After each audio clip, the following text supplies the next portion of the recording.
نیکی اور بدی کو ذہن میں رکھتے ہوئے ہمیں حلال کمانا چاہیے، ایسا نہیں کہ دکھائیں کچھ اور مال کچھ اور سیل کرے۔ اس طرح کی دھوکہ دہی سے ہمیں اپنے آپ کو دور رکھنا چاہیے۔ اس سلسلے میں امام صاحب نے بہت سی روایات اپنی بک کے اندر لکھی، جس میں ایک حدیث کے متعلق انہوں نے لکھا، آپ صلی اللہ علیہ وسلم نے فرمایا کہ جو شخص دنیا میں رزق حلال کا متلاشی رہے تاکہ دنیا کا دست نگر نہ ہونے پائے اور ہمسایوں سے نیک سلوک کرے، وہ شخص کیسا ہوگا؟ قیامت کے دن اس کا چہرہ 14ویں چاند کے جیسا ہوگا۔ مطلب ایک حلال رزق کمانا اور دنیا کے آگے ہاتھ نہ پھیلانے کا اتنا اعلیٰ درجہ ہے کہ آپ صلی اللہ علیہ وسلم نے بھی فرمایا کہ ہمیں حکم ہے کہ جائیں ہم جا کے رزق حاصل کریں، رزق کی تلاش کریں۔ امام صاحب نے حضرت عیسیٰ علیہ السلام کے حوالے سے بھی ایک روایت لکھی، اس میں انہوں نے بتایا کہ حضرت عیسیٰ علیہ السلام نے ایک شخص کو دیکھا اور اس سے پوچھا کہ آپ کیا کام کرتے ہیں؟ تو اس شخص نے کہا کہ میں صرف عبادت کرتا ہوں۔ تو حضرت عیسیٰ علیہ السلام نے فرمایا تو آپ کا کھانا کہاں سے آتا ہے؟ تو اس شخص نے کہا کہ میرا بھائی مجھے کھانا دے جاتا ہے۔ تو حضرت عیسیٰ علیہ السلام نے فرمایا تو پھر تمہارا بھائی تم سے زیادہ عبادت گزار ہے۔ مینس کہ اللہ کے نزدیک عبادت سب سے افضل نہیں ہے۔ اللہ کے نزدیک اس دنیا کو لے کے چلنا، اس دنیا کی سماجی جو تعلقات اور جو امیدیں ہیں ہم سے، ہم نے اس کو بھی پورا کرنا ہے۔ اسی طرح سے حضرت عمر رضی اللہ تعالیٰ عنہ فرماتے ہیں کہ کسب معاش سے دستبردار مت ہو جاؤ، اور یہ مت کہو کہ اللہ تعالیٰ خود ہی رزق دینے والا ہے، ایسا کبھی بھی نہیں ہے، کیونکہ اللہ تعالیٰ آسمان سے سونے چاندی کی بارش نہیں برساتا۔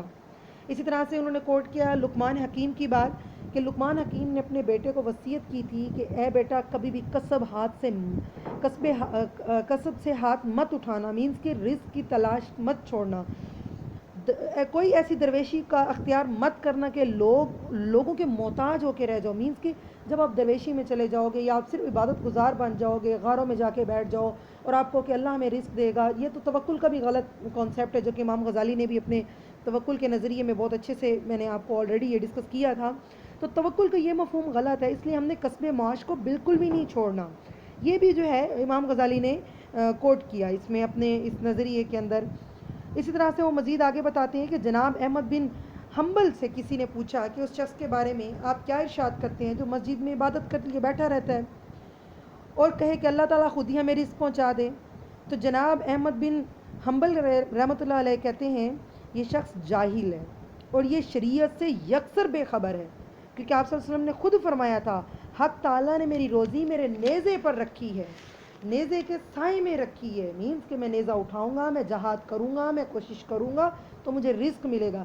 اسی طرح سے آپ صلی اللہ علیہ وسلم نے فرمایا کہ کبھی بھی اگر آپ کے کھوٹا سکہ ہاتھ میں آ جائے تو اس کو چلاؤ مت۔ اس کو چلانے سے کیا مراد ہے کہ آپ کسی اور کو مت دے دیں۔ کیوں نہ دیں؟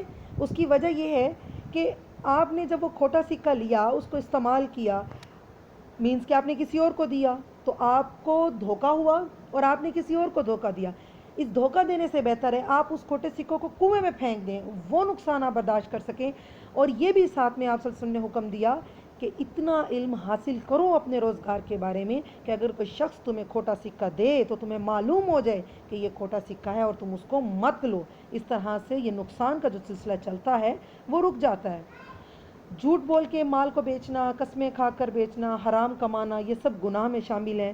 تو امام غزالی نے مزید کچھ سماجی حقائقیں بیان کی، اس میں انہوں نے رشتہ دار، ہمسائے، غلام کے حقوق، بیماروں کی عیادت کے حوالے سے جتنے آداب ہیں اس کا ذکر کیا، ماں باپ کے حقوق، اولاد کے حقوق کے بارے میں بات کی، عورتوں کے حقوق کے بارے میں بات کی، حلال باتیں کون سی ہیں، حرام باتیں کون سی ہیں اس کے بارے میں بتایا۔ اسی طرح سے حلال رزق کمانے کے کون سے طریقے ہیں یا ہم اپنے آپ کو حرام سے کیسے بچا سکتے ہیں، یا اسی طرح سے امام غزالی نے فرمایا کہ کس طرح سے انسان اپنے غصے کو کنٹرول کر سکتا ہے، عبادت کیسے کرنی ہے، یا اطاعت کیا ہے، ریاکاری سے کیسے بچا جا سکتا ہے، شرک کس کو کہتے ہیں، ان تمام چیزوں کے بارے میں، ان سماجی حقائقوں کے بارے میں امام غزالی نے اپنی بک احیاء العلوم میں بہت ڈیٹیل سے لکھا ہے۔ زندگی میں کبھی بھی آپ کو موقع ملے تو اس بک کو ضرور پڑھیں۔ آپ کی تربیت کے حوالے سے، اس معاشرے کو جاننے کے حوالے سے یا سماجی زندگی گزارنے کے حوالے سے ہمیں بہت اچھے اچھے اصول ملتے ہیں جو ہماری زندگی کے لیے ایک بہت اچھا راہ عمل بن سکتے ہیں۔ Thank you so much.